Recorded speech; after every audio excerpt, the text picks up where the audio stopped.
সুপ্রিয় শিক্ষার্থীবৃন্দ, আমি মোহাম্মদ নুরুল হুদা, প্রভাষক হিসাব বিজ্ঞান, কর্ণফুলী সরকারি কলেজ, কাপ্তাই রাঙ্গামাটি। তোমাদের হিসাব বিজ্ঞানের অনলাইন ক্লাসে স্বাগত জানাচ্ছি। আজকে আমার এই ক্লাসটি বিবিএস পাস সেকেন্ড ইয়ারের জন্য accounting third paper. Accounting third paper আছে intermediate accounting chapter 2।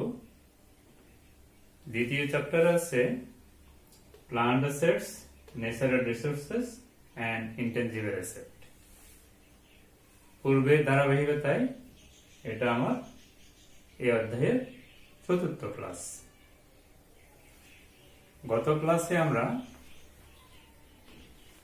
Straight line method এবং ডাবল ডেপ্লানিং মেথডের একটি প্রশ্নের সমাধান করেছিলাম।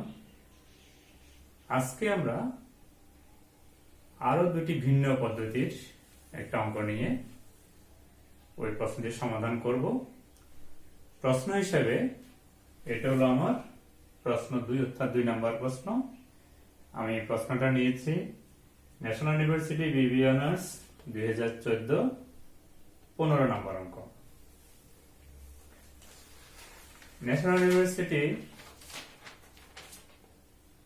বিবি অনার্স 2014, 15 নম্বর অঙ্কে আছে Milton construction company purchased A mixer machine on January 1st, 2010 for টাকা 2,90,000। অর্থাৎ 10 সালের জানুয়ারি 1 তারিখ 2,90,000 টাকা দিয়ে একটি মিক্সার মেশিন ক্রয় করে Milton construction company.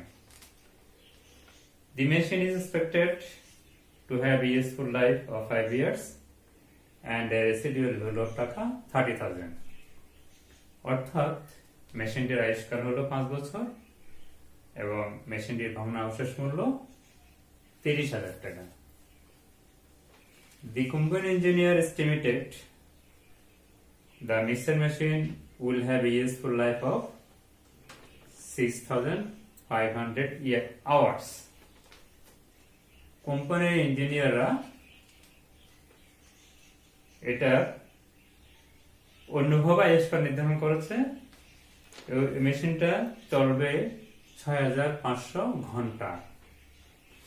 It is used 1,200 hours in 2010, 2,300 hours in 2011, 1,875 hours in 2012, 750 hours in 2013 and 375 hours in 2014। অর্থাৎ এই মেশিনটির পুরো আয়ুষ্কাল অর্থাৎ পুরো বছরে চলবে 6,500 ঘন্টা। আবার 2010 সালে 1200 ঘন্টা, 2011 সালে 2300 ঘন্টা, 2012 সালে 1875 ঘন্টা, 2013 সালে 750 ঘন্টা এবং 2014 সালে 375 ঘন্টা চলে। রিকোয়ার্ড করণীয় compute the depreciation expense and carrying value from 2010 to 2014। অর্থাৎ আমাকে এই প্রশ্ন থেকে অবচয় বের করতে হবে এবং ক্যারিং ভ্যালু বের করতে হবে 10 থেকে 14 সাল পর্যন্ত, অর্থাৎ 5 বছরের অবচয় এবং ক্যারিং ভ্যালু বের করতে হবে। ইউজিং দ্য ফলোইং মেথডস, নিম্নের পদ্ধতিগুলো অনুসরণ করে। কি কি পদ্ধতি? এতে আছে আওয়ারলি মেথড অর্থাৎ ঘন্টা হার পদ্ধতি, বিতে আছে সাম অফ ইয়ার্স ডিজিট মেথড, বর্ষ সংখ্যার সমষ্টি পদ্ধতি। আওয়ারলি মেথড এক টাইপের প্রোডাকশন মেথড। তাহলে আমরা এই প্রশ্ন অনুসারে আওয়ারলি মেথডে ডেপ্রিসিয়েশন এক্সপেন্স এবং ক্যারিং ভ্যালু বের করব, সাম অফ ইয়ার্স ডিজিট মেথডে একই জিনিস বের করব। সুপ্রিয় শিক্ষার্থীবৃন্দ, আমার এতে আওয়ারলি মেথডে আমাকে ডেপ্রিসিয়েশন শিডিউল বের করতে হবে। ডেপ্রিসিয়েশন শিডিউলে আমি কি পাবো? অ্যানুয়াল ডেপ্রিসিয়েশন পাবো, ক্যারিং ভ্যালু অফ অ্যাসেট পাবো। আমি প্রথমে ডেপ্রিসিয়েবল কস্ট অর্থাৎ অবদানযোগ্য মূল্যটা বের করি। আমার সম্পত্তির মূল্য দেওয়া আছে 2,90,000 টাকা। আমার রেসিডিউয়াল ভ্যালু দেওয়া আছে 30,000 টাকা। আমার ডেপ্রিসিয়েবল কস্ট হবে 2,60,000 টাকা। আমার ডেপ্রিসিয়েশন পার আওয়ার এটা হবে আমার টোটাল ডেপ্রিসিয়েবল ভ্যালু অর্থাৎ 2,60,000 টাকা। আমার প্রশ্নে টোটাল ইউজফুল আওয়ার্স আছে 6,500 ঘন্টা। 2,60,000 টাকাকে 6,500 ঘন্টা দিয়ে ভাগ করলে আমি প্রতি ঘন্টার ডেপ্রিসিয়েশন পার আওয়ার পাবো, অর্থাৎ প্রতি ঘন্টা প্রতি অবচয় পাবো। সেটা হলো আমার 40 টাকা।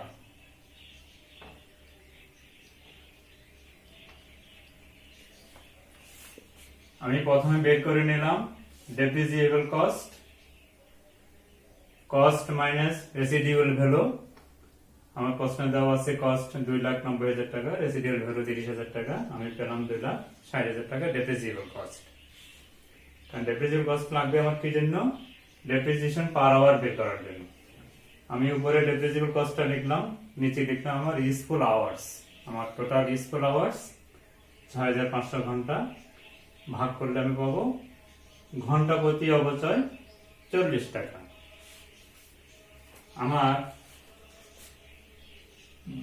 বছরগুলি দেওয়া আছে, 5 বছরে বের করতে হবে আমাকে। 2010, 2011, 2012, 2013, 2014। আমার অ্যাসেটে কস্ট হলো 2,90,000 টাকা। প্রত্যেক বছর আমার ক্রয় মূল্য হবে 2,90,000 টাকা, 2,90,000 টাকা,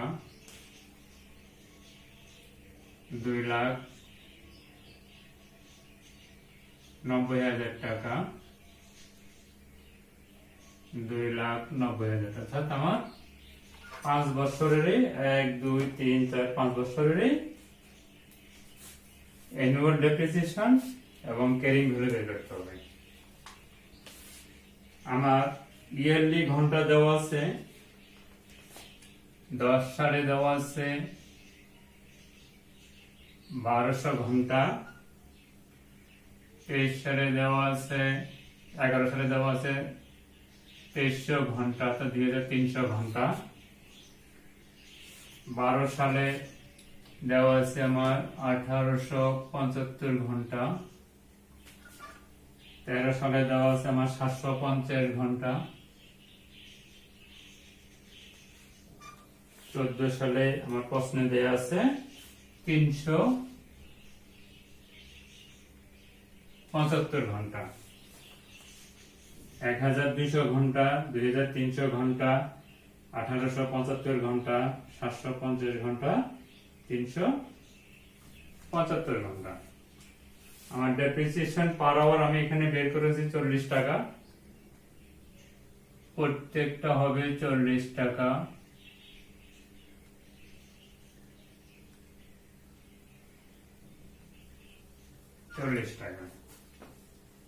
এখন আমি yearly our depreciation per hour অর্থাৎ এই 1200 ঘন্টা প্রতি ঘন্টার অবধি 40 টাকা, এই দুটো গুণ করি আমি অ্যানুয়াল ডেপ্রিসিয়েশন পাবো। আমার এটা হবে 48,000 টাকা এটা হবে আমার 92,000 টাকা, 48,000, 92,000, এটা হবে 75,000 টাকা,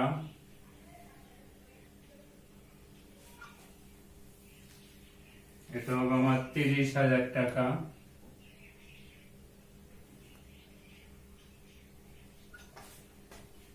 এটা হবে 15,000 টাকা।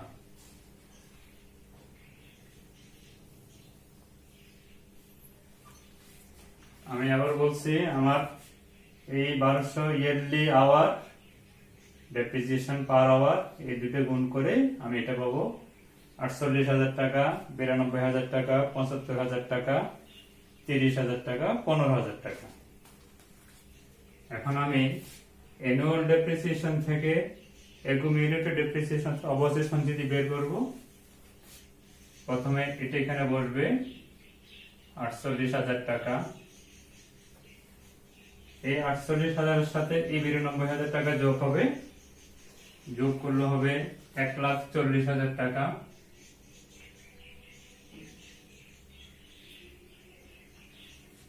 এর সাথে এই 75,000 টাকা যোগ হবে, হবে 2,15,000 টাকা,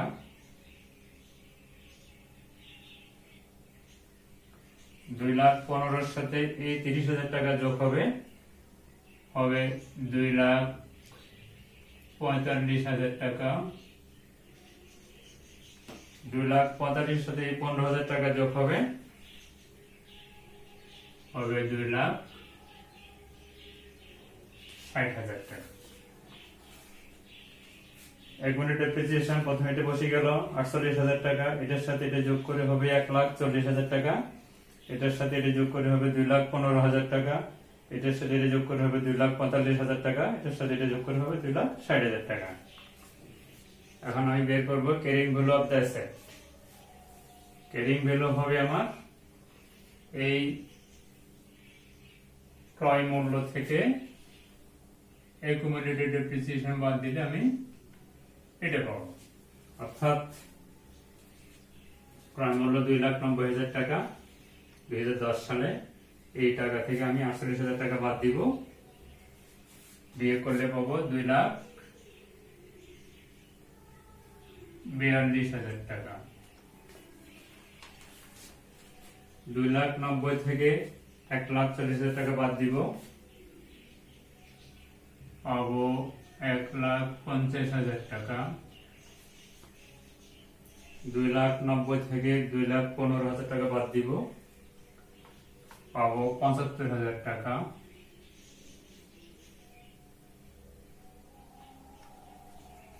2,90,000 থেকে 2,45,000 টাকা বাদ দিব, পাবো 45,000 টাকা। 2,90,000 থেকে 2,60,000 টাকা বাদ দিব, হবে আমার 30,000। অর্থাৎ আমার প্রশ্নে যে রেসিডিউয়াল ভ্যালুটা দেওয়া আছে, স্ক্র্যাপ ভ্যালু দেওয়া আছে, সেটা এই 30,000 টাকা প্রশ্নের সাথে মিলে যাবে। তাইলে আমার এতে আওয়ারলি মেথডে আমি প্রথমে ডেপ্রিসিয়েবল কস্ট বের করলাম, তারপরে ডেপ্রিসিয়েশন পার আওয়ার বের করলাম, আমি 5টা ইয়ার এখানে লিখলাম। আমার এই মিক্সার মেশিনের ক্রয় মূল্য 2,90,000 টাকা প্রত্যেক বছর লিখলাম। আমার প্রত্যেক বছর প্রশ্নে যে ঘন্টা দেওয়া আছে সে ঘন্টাগুলি লিখলাম, ইয়ারলি আওয়ার। আমার ডেপ্রিসিয়েশন পার আওয়ার 40 টাকা বের করেছি আমি, সেটা আবার এখানে লিখলাম। এই টাকার সাথে এই টাকা গুণ করে এই অ্যানুয়াল ডেপ্রিসিয়েশন বের করলাম। অ্যানুয়াল ডেপ্রিসিয়েশন থেকে অ্যাকুমুলেটেড ডেপ্রিসিয়েশন বের করলাম। এরপর আমি বের করলাম carrying value of the asset, অর্থাৎ কস্ট থেকে অ্যাকুমুলেটেড ডেপ্রিসিয়েশন বাদ দিয়ে আমি এটা পাবো। 2,90,000 থেকে 48,000 টাকা বাদ দিলে এই 2,42,000 টাকা পাবো। এইভাবে আমি 5টা বছরে করে ফেললাম। করতে গিয়ে শেষে কি হলো, আমার 2014 সালে আমার ক্যারিং ভ্যালু হলো 30,000 টাকা। এই টাকাটা আমার প্রশ্নের সাথে মিলে গেল। তো প্রিয় শিক্ষার্থীবৃন্দ, আমার বিএ আমাকে সাম অফ ইয়ার্স ডিজিট মেথডে অ্যানুয়াল ডেপ্রিসিয়েশন এবং ক্যারিং গুলো বের করতে হবে। সব প্রায় একই রকম। সাম অফ ইয়ার্স ডিজিট মেথড আমাকে আগে বের করতে হবে। সাম অফ ইয়ার্স ডিজিট অর্থাৎ বছর সংখ্যার সমষ্টি বের করতে হবে। n into n plus 1 divided by 2। আমার এখানে n হলো ইফেক্টিভ লাইফ অর্থাৎ 5 বছর, তাহলে n এর মান হলো 5, 5 যোগ 1 divided by 2 সমান হবে 5 × 30 ভাগ 2 সমান হবে 15, অর্থাৎ আমার সাম অফ ইয়ার্স ডিজিট হবে 15। আমাকে এখানে 5 বছরেরই আবার প্রথমটার মতনই বের করতে হবে 5 বছরের জন্য। আমার 5 বছরের কস্ট দেওয়া আছে 2,90,000, 2,90,000, 2,90,000, 2,90,000, 2,90,000। আমি এখন করব কি ক্যালকুলেশন অফ ডেপ্রিসিয়েশন, অর্থাৎ আমি প্রতি বছর আমার ডেপ্রিসিয়েবল ভ্যালু ছিল 2,60,000 টাকা। আমার সাম অফ ইয়ার্স ডিজিট হলো 15।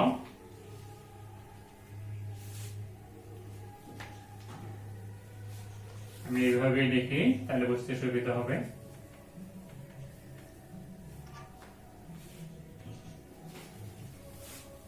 আমার ডেপ্রিসিয়েবল ভ্যালু হলো 60,000 টাকা, 2,60,000 টাকা গুণ আমার বছর সংখ্যার সমষ্টি হলো 15।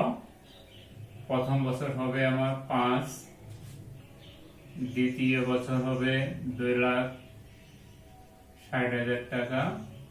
বছর সংখ্যার সমষ্টি ঠিক থাকবে, এটা হবে 4, এটা হবে 2,60,000 টাকা, এটা হবে 3, 5, 4, 3। এটা হবে 2,60,000 টাকা, এটা হবে 2, এটা হবে 2,60,000 টাকা, এটা 15, এটা হবে 1। 2,60,000 গুণ 15/5, 15/4, 15/3, 15/2, 15/1। আমি এগুলি ক্যালকুলেশন করলে পাবো, এটা পাবো 86,667 টাকা, এটা পাবো 1,56,000 টাকা। সরি,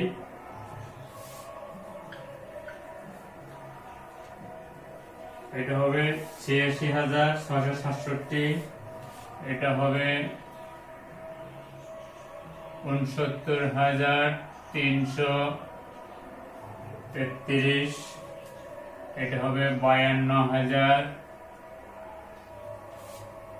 এটা হবে 34,667, এটা হবে 17,333। আমি 2,60,000 এটা কাটাকাটি করলে এখানে পাবো 86,667, এখানে পাবো 69,333, এখানে পাবো 52,000, এখানে পাবো 34,667, এখানে পাবো 17,333। এই ক্যালকুলেশনটা রেজাল্ট হলো এটা, অর্থাৎ আমার অ্যানুয়াল ডেপ্রিসিয়েশনটা এখানে বের হয়ে যাচ্ছে। এখন আমি করব কি অ্যাকুমুলেটেড ডেপ্রিসিয়েশন। প্রথমটা এখানে বসে যাবে 86,667, এটা হবে 1,56,000, এটা হবে 2,08,000, এটা হবে 2,42,667, এটা হবে 2,60,000।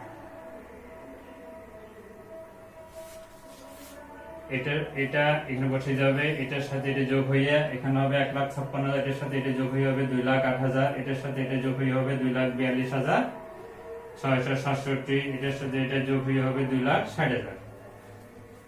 আমি যদি কস্ট থেকে এগুলো বাদ দিয়ে আমার কি বের হবে, ক্যারিং ভ্যালু আগের অঙ্কের মতনই বের হবে।